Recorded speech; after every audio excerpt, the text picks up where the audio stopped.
And Brian Summe is going to be on the show. He is a M&A professional and working in that field. So Brian, welcome to Money Talk Viewpoint.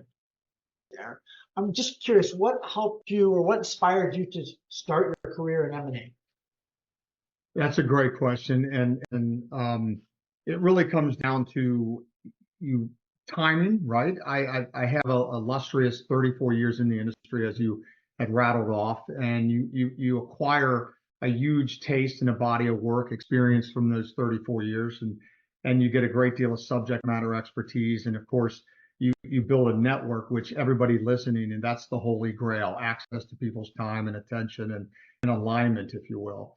About 4 years ago, Oppenheimer Funds, where my last stay was in corporate America, they merged with a firm called Vesticore, and they at the time I said, what am I going to do? So I went in to really set up my own.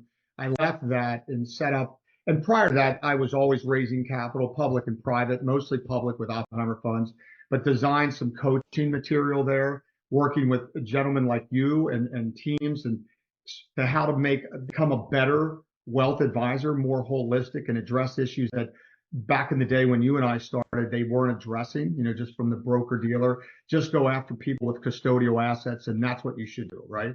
So about 8 years ago, one of my friends who started, the founder of Vesticore, approached me. I have 6 children, 4 of them were in college, and he said, hey, come on board and help me build this out. And of course, like anybody, if anybody has children and anybody has a good thing going, you don't want to just leave and jump to something else that's more of an early stage startup.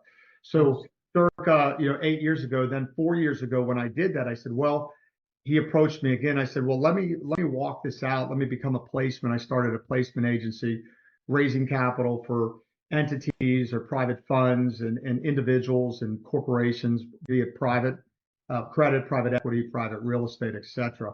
And then, COVID hit. Both of my parents in the Cincinnati area had passed, and of my 6 kids, my baby was 21, and I said, well, in college, and I said, you know what? I think I can. I have more flexibility to do whatever I want from that perspective.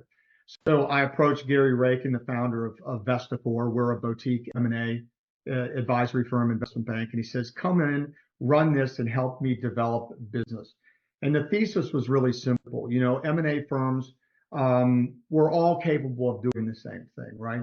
But I approached this and I said, oh my gosh, I have the holy grail, because I have access to wealth advisors by 1 or 2 degrees in the whole country. I have access to a plethora of attorneys and accountants that I've gained, relationships with over the years, and I will be their go-to resource.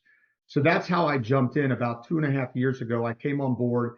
I started refining everything that this boutique was doing, and I realized that I could provide something that in my doings and in my empirical data that very few, if any, M&A firms have access to.